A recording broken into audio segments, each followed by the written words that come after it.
Tu veux savoir si tu es sur le bon chemin par rapport à tes choix? C'est très simple. Regarde les gens qui t'entourent et qui étaient dans le mouvement où tu étais toi-même, dans l'environnement où tu étais, et tu verras que très vite ton environnement ressemblait à qui tu étais. Et ben, s'ils te traitent pour un fou, s'ils te comprennent pas, ils te prennent pour le vilain petit canard, c'est plutôt bon signe.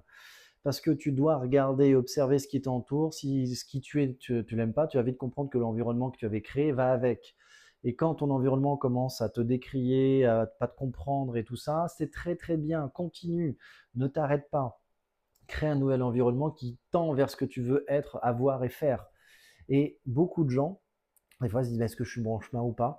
Et si tu as des gens qui ont pas cette réaction face à toi, c'est pas bon signe en fait. C'est ça qui est fou.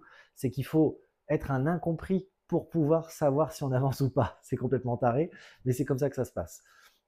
Observe bien les gens autour de toi qui n'ont pas ce qu'ils veulent et fais l'inverse. L'essentiel des gens ne se nourrissent pas, mais je ne parle pas de la nourriture. Alors oui, il y a la nourriture physique ou l'eau qui boit, mais il n'y a pas de nourriture intellectuelle, il n'y a pas de nourriture spirituelle, ils ne se nourrissent pas de l'intérieur. Et ça, déjà, c'est la première chose que j'ai remarqué quand j'ai voulu changer d'état d'esprit et évoluer dans ma vie pour prendre mon pouvoir personnel. Je me suis rendu compte que les gens, tous les gens autour de moi ne lisaient pas. Personne méditait, très peu allaient dans la nature. Ils étaient souvent sur l'écran ou à boire un peu le rosé souvent. Je me dis, merde, mais je veux pas être comme ça, moi. Et après, ils m'ont tous traité de fou, mais toi, t'es différent. Dans ma famille, on m'appelle l'extraterrestre. Ma mère me dit, je t'ai mis au monde, mais j'ai l'impression que t'es pas mon fils. Elle m'a dit ça 2, 3 fois. Donc, il faut comprendre que vraiment sortez des standards duquel vous avez été éduqué ou dans l'environnement qui vous amène ce style de standard, ce style de croyance. Sortez, devenez le vilain petit canard. Par contre, il faut comprendre que vous allez vivre quelque chose, c'est la solitude, jusqu'à ce que vous reconstruisiez un réseau. Mais vous allez avoir des périodes de solitude, vous allez vraiment vous sentir seul. Et ça, il faut les assumer.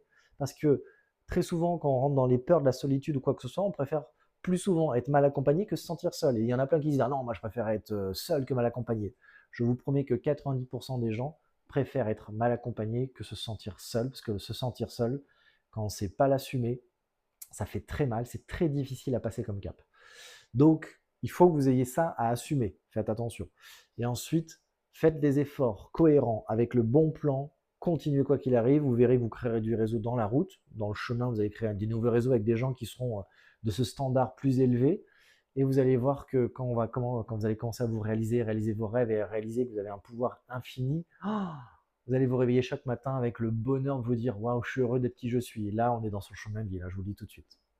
Donc voilà, pensez à ça. Donc si tout ça vous intéresse, tu t'abonnes. Si tu souhaites aller plus loin avec moi, il y a un lien dans le profil. S'il n'y est pas, tu me le demandes, qui me permet